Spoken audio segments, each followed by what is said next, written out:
The plan is for the Walt Disney Company to continue on as a propaganda arm for the partisan politicos. But that is becoming much more difficult now, as the person they had in charge of doing so is taking significant heat. Dana Walden, future perhaps CEO and current head of Disney TV, has a division that is completely on fire. Today we'll tell you and show you exactly how bad things are for Disney TV, including a lawsuit that could sink big plans forever.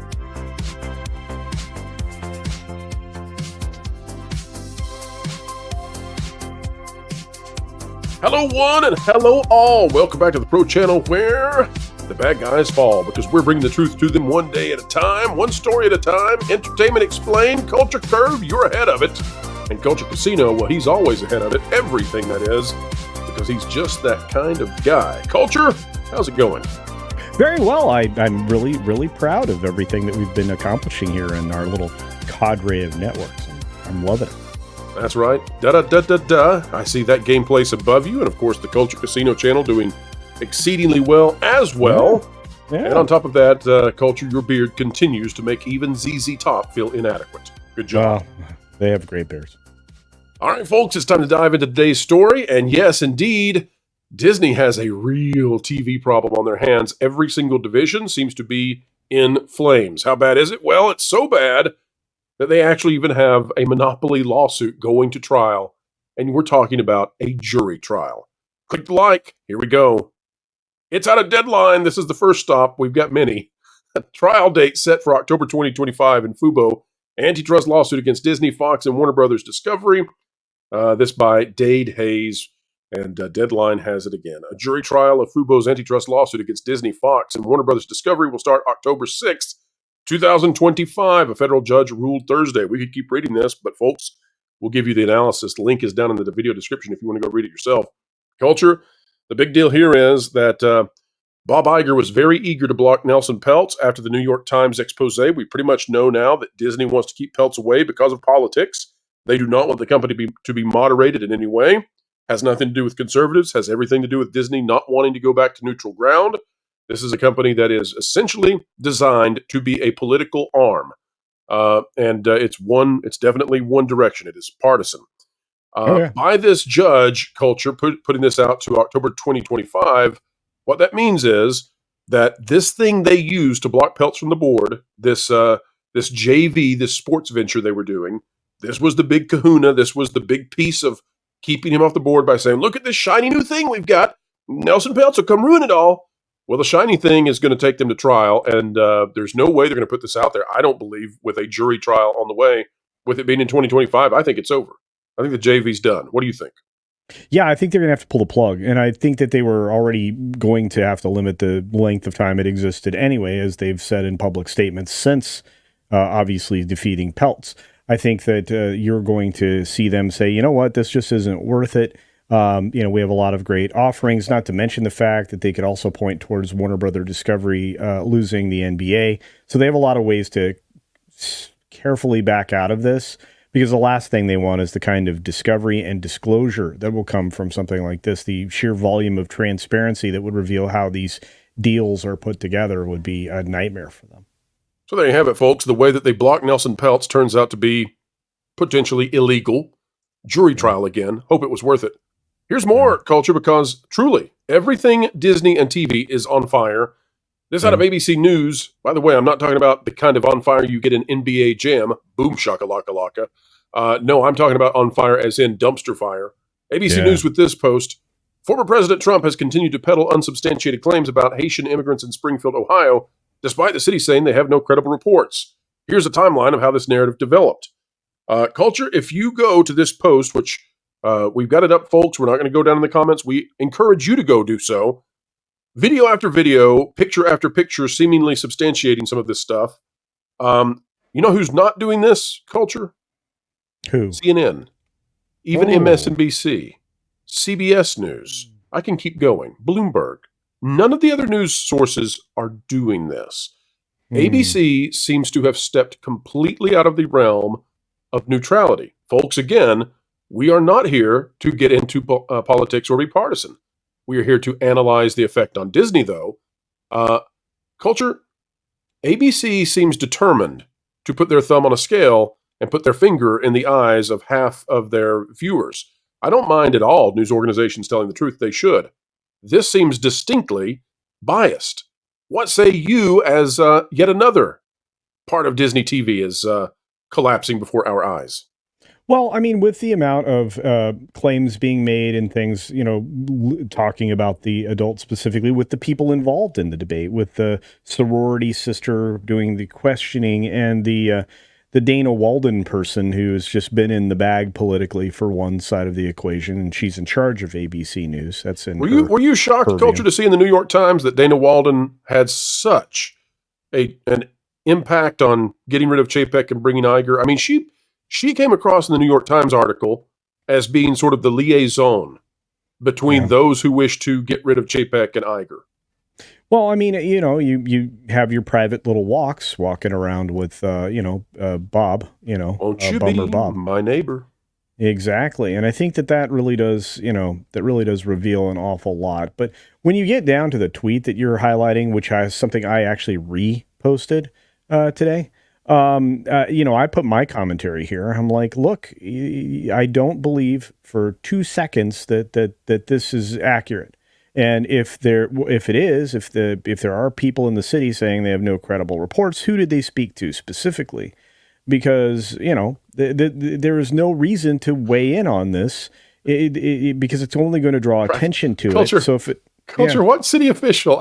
I'm sorry, but I'm laughing and I got to get it out before I lose it. What city official are you going to call as a news organization and be like, hey, is your town eating animals or eating pets? What city official is going to be like, yeah, our town sucks.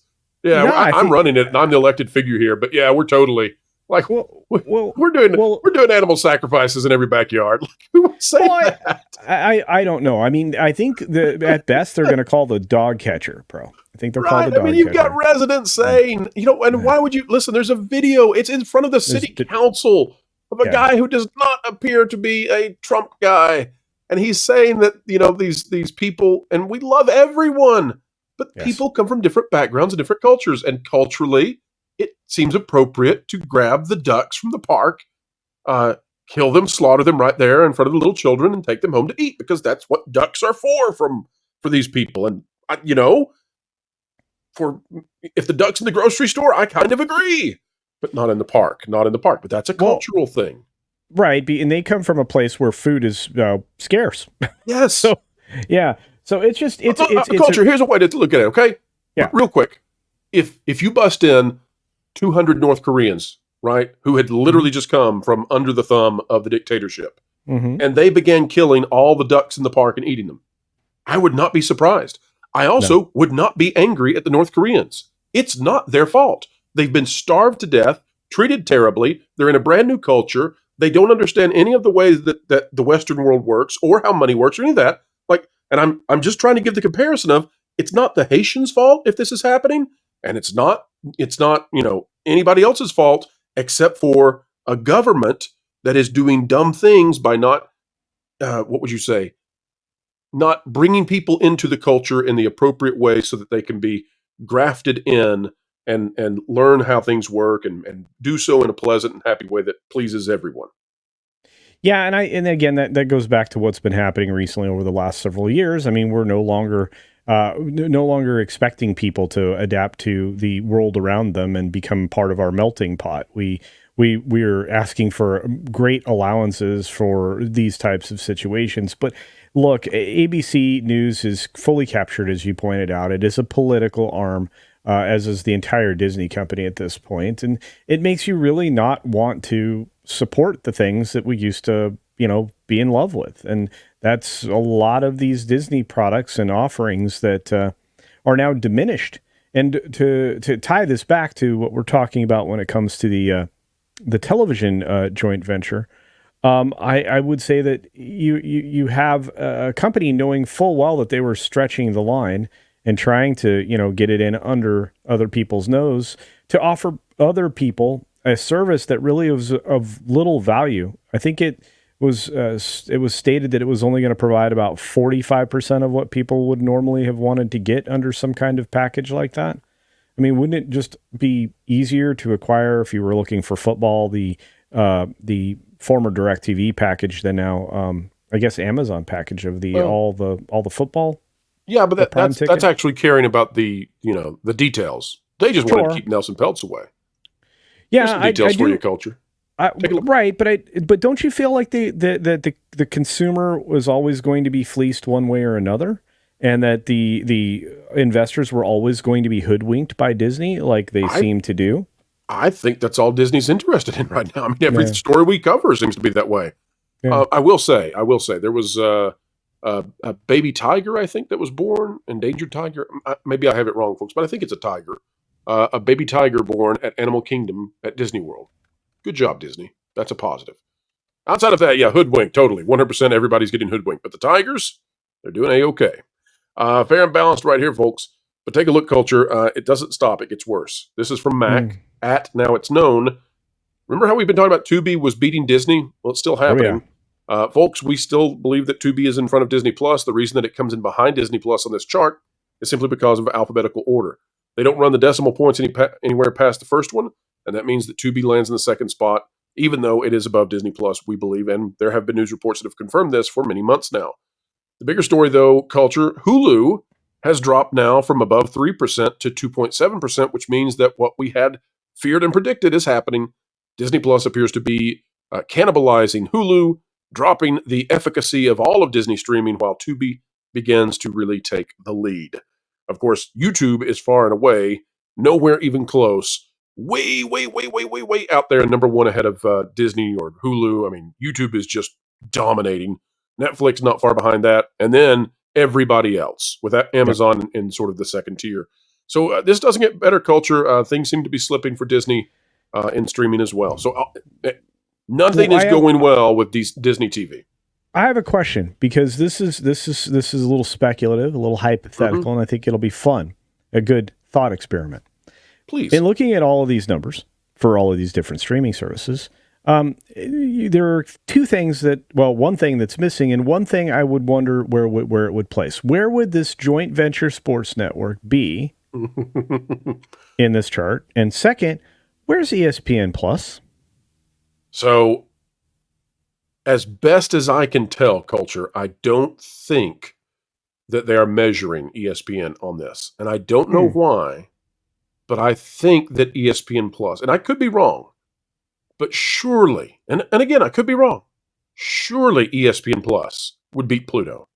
Surely. Maybe it doesn't. You think? Maybe it doesn't. I'm willing to say that it might not. But my, oh my, if ESPN is not pulling even 1%, that would be incredible. I mean, that would be just incredible. So, but you might be right. Take a look at this, Culture. Even more. Okay. This is the last one, folks. We can't keep going, but we could. Disney nears Emmy weekend with ABC and other networks still dark on DirecTV and Carriage fight. This by Dade Hayes again out of Deadline. Same place we started with. Sunday's Emmy Awards will take place nearly 2 weeks after 16 Disney networks went dark on DirecTV due to a carriage dispute between the companies.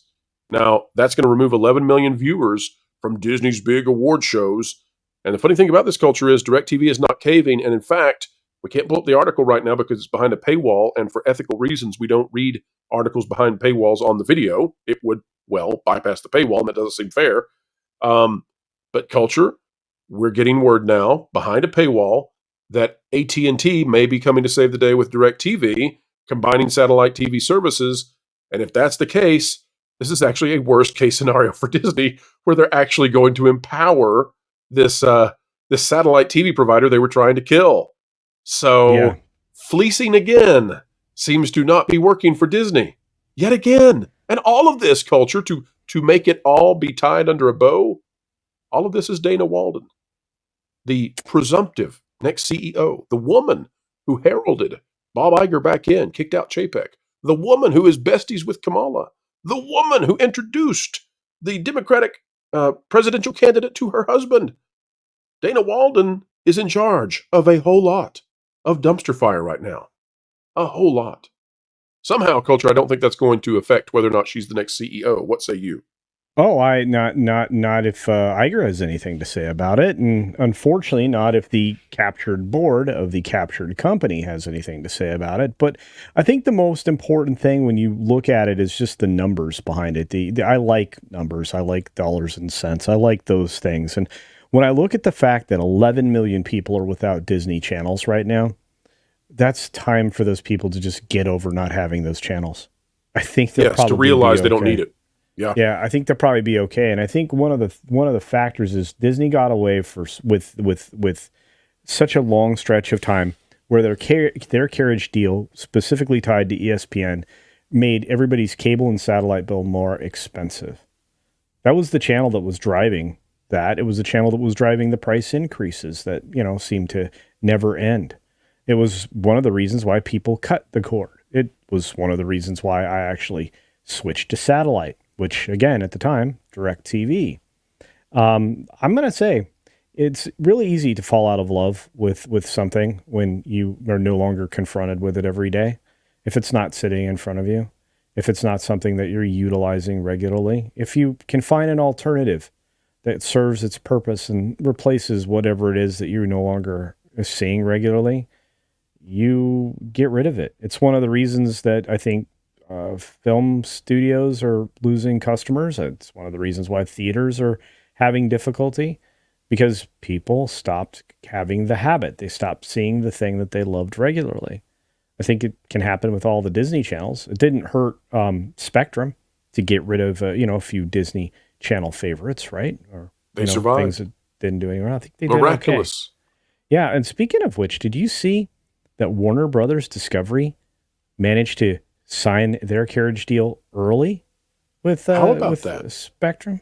How about that? It seems like when you negotiate well with your partners, you don't have to go into these high intensity, big stakes sort of showdowns where people are losing their services and angry. But Culture's amazing to me. This is a company that's just absolutely, to bring it back to this lawsuit, everywhere you go, Disney is in trouble, and it's just amazing. I was talking with somebody, a real aficionado of everything entertainment, and a really wise guy. I don't mean that in a euphemistic way either. Truly wise. And we were just commenting about how badly Disney is being run since about 2017. Yeah. And it's impressively bad how much this company's been driven into the ground. This was a cannot miss Midas touch behemoth of a company for 15 years to 20 years of just absolute ferocious growth, going from being what they were in the late 80s to suddenly becoming the biggest entertainment company on the planet. And in very short order, they have been just completely disheveled. So this lawsuit ending, I think the JV, we'll see how that goes. And I just wonder how much longer it's going to be until somebody takes on Disney. Same thing with Ubisoft, that stock keeps going down. It gets easier and easier for somebody like an Elon Musk to come in and say, you must change, and I'm going to be the one who does it. Don't know it's going to be Elon. Don't know if it's going to be Nelson Peltz. Could be you, Culture. They get low enough, get in that penny stock territory, you might be throwing in some nickels and dimes. Culture, I'll give you the last word on all this. Well, first of all, I absolutely would chase it if I had the opportunity, because I would do wholesale change from the top down the minute I got control. But regardless. All right, Daddy Warbucks. All right. Hey. When you look at it, well, no, that'd be Valiant. Anyway, but when you look at it, I think that your only conclusion is it's easier for them to walk away from this particular situation with this joint venture. They have plenty of excuses, as I said at the beginning, and they don't. There's no economic benefit, and if there is one, it's very short-lived, because as they manipulate their carriage deals, their rights deals, and everything else, Disney's trying to have everybody take their streaming products whether or not they want them. And I have a feeling that as they continue to do that, their ARPU will fall, and that's a metric that's not going to go unnoticed by investors. Also, the cost of customer acquisition is going to get more and more expensive. We've seen that in the recent $2 deal for 3 months of Disney Plus, $2 a month.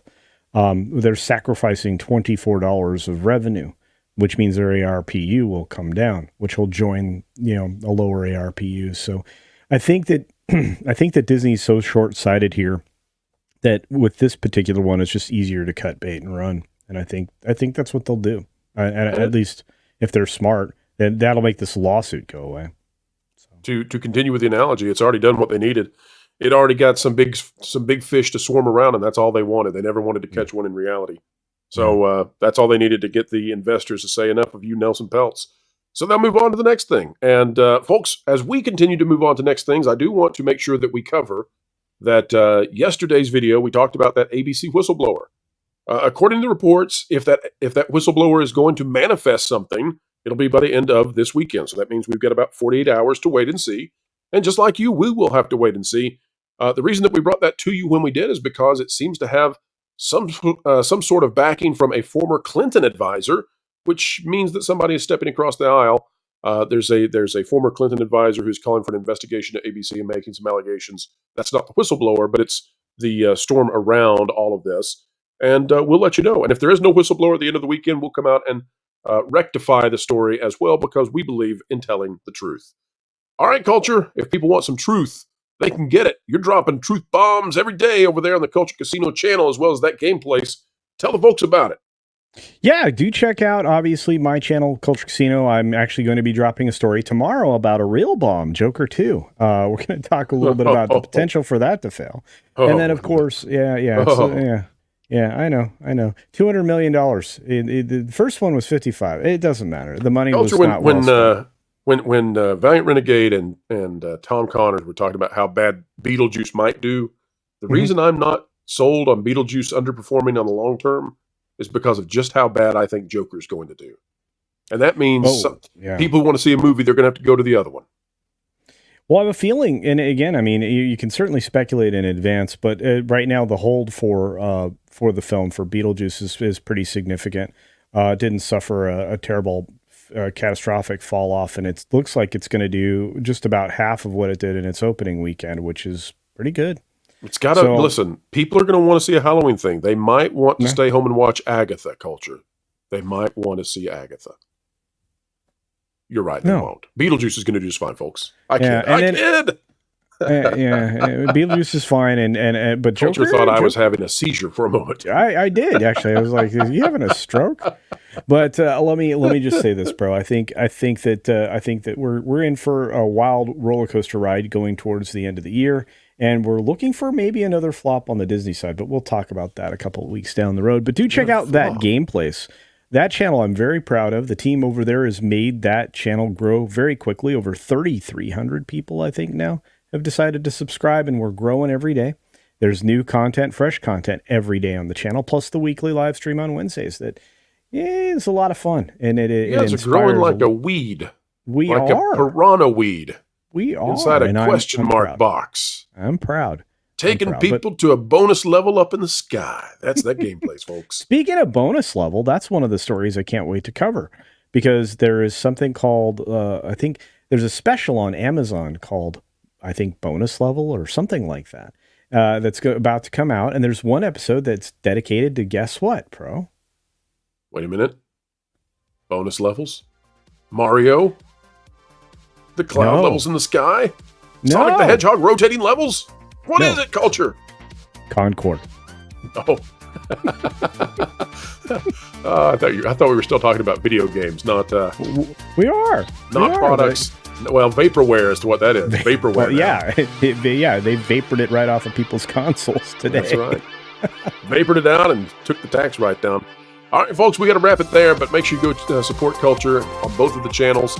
Like, share, subscribe, click it, stick it to the algorithms. It is the notification bell. Drop a comment down below. Let us know your thoughts. And, folks, weigh in. What do you think about this whole ABC News thing? Because we feel rather stuck. It's not our job to cover politics. But Disney, the entertainment company, continues to put us in this place where we have to cover this stuff. Whatever it is, folks, that you're thinking today, if you find a live duck in a park, pet it. Feed it a cracker. No, not a cracker. They give duck food. You're not supposed to feed them crackers. Don't do that. Never mind. X-nay on the cracker name. All right, folks. We got to go Amscray right now. We're getting out of here before we get in trouble. So until the next time, folks, keep learning, keep growing, pet the ducks, and keep having fun. You'd better hang on to your feathers, little bird. They need to put you in the show. What? Jose, what are you listening to? You don't even have ears. Vacation Radio 24/7. Original music on YouTube. Vacation Radio. WDW Pro's music channel. I have no idea what you're saying. But if you want to be listening to music, you should head over to Vacation Radio 24/7 on YouTube, one of the 100 other channels WDW Pro's been working on. Oh, and I have a song for you, Jose. Jose Cowabunga.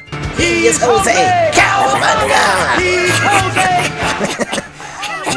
That one seems a little bit foreign to you.